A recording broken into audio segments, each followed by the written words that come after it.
पढ़ेंगे मौर्योत्तर काल के बाद कितने राजवंशों ने शासन किया। मौर्योत्तर काल यानी चंद्रगुप्त मौर्य के बाद कितने राजाओं ने शासन किया, कितने वंश ने।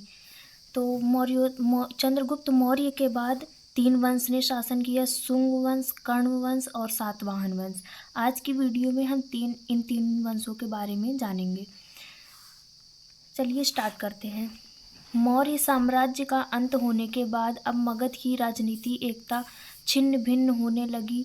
भारत के उत्तरी पश्चिमी घाट पर अनेक विदेशी आक्रमणकारियों ने आक्रमण करके अलग अलग राज्यों की स्थापना करने लगे। दक्षिण भारत में भी कई सामंतों ने अपने स्वतंत्र राज्य की घोषणा कर दी। इस प्रकार पूरा मगध साम्राज्य बिखर गया।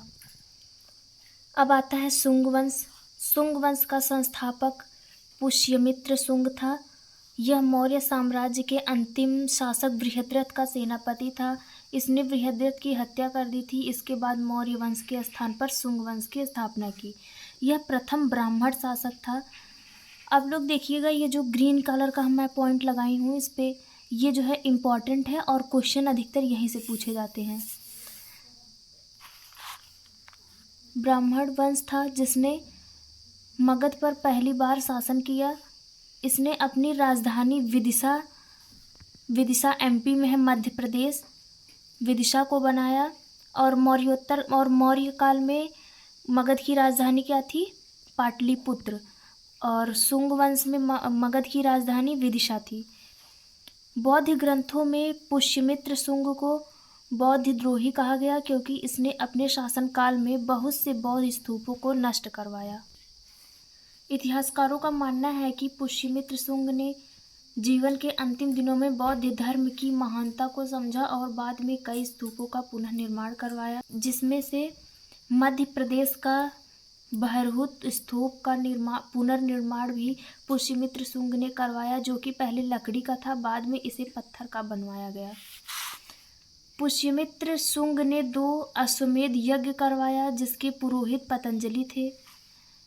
इनके समय में बौद्ध पुस्तक जातक ग्रंथ की रचना हुई। अब देखिए कुछ पुस्तक और उनके रचयिता। पतंजलि ने महाभाष्य लिखा, पाणिनि ने अष्टाध्यायी लिखा, मनु ने मनुस्मृति लिखी।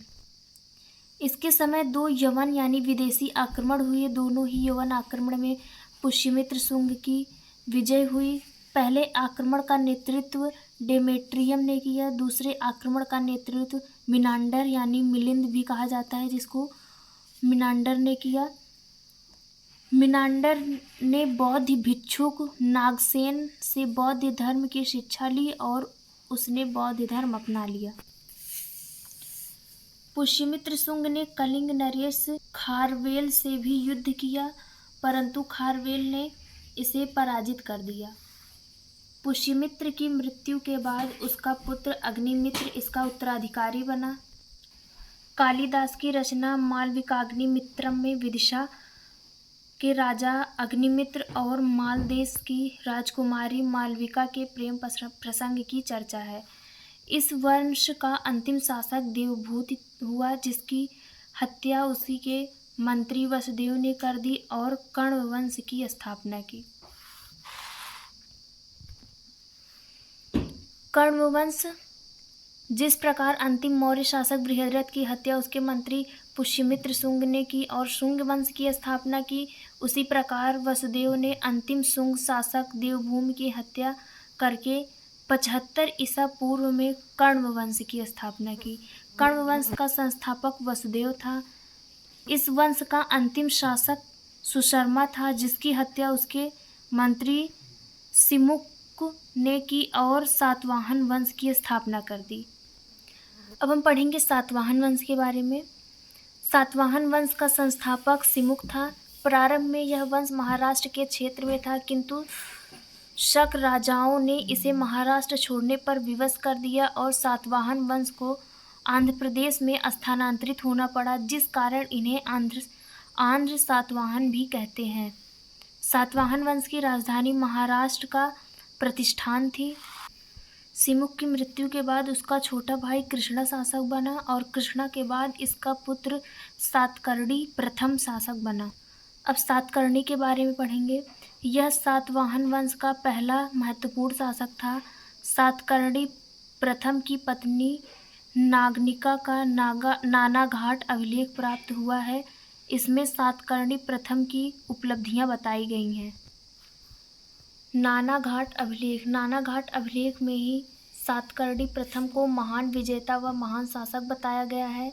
नानाघाट अभिलेख में उल्लेख मिलता है कि सातकर्णी ने यज्ञ के उपलक्ष्य में ब्राह्मणों को मुद्रा के स्थान पर भूमि दान देना शुरू किया और यह भूमि दान का प्रथम अभिलेख के प्रमाण है।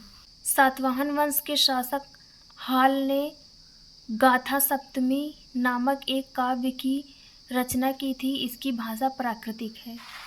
यज्ञश्री सातकर्णी सातवाहन वंश का अंतिम शासक था। उसने शकों के विजित क्षेत्र पर पुनः अधिकार प्राप्त किया। सातवाहन वंश के शासकों द्वारा जारी किए गए सिक्के, चांदी के सिक्के, तांबे के सिक्के, पोटीन यानी घटिया चांदी के सिक्के, सीसा के सिक्के। सातवाहन वंश मात्र सत्तात्मक था। यहाँ नाम से पहले माता का नाम लगाया जाता था।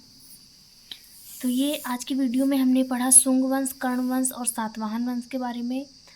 अब मिलते हैं हम अगली वीडियो में एक नए टॉपिक के साथ। आपको वीडियो कैसी लगी कमेंट में ज़रूर बताइएगा और आपको किस सब्जेक्ट पे वीडियो चाहिए ये भी कमेंट में ज़रूर बताइएगा।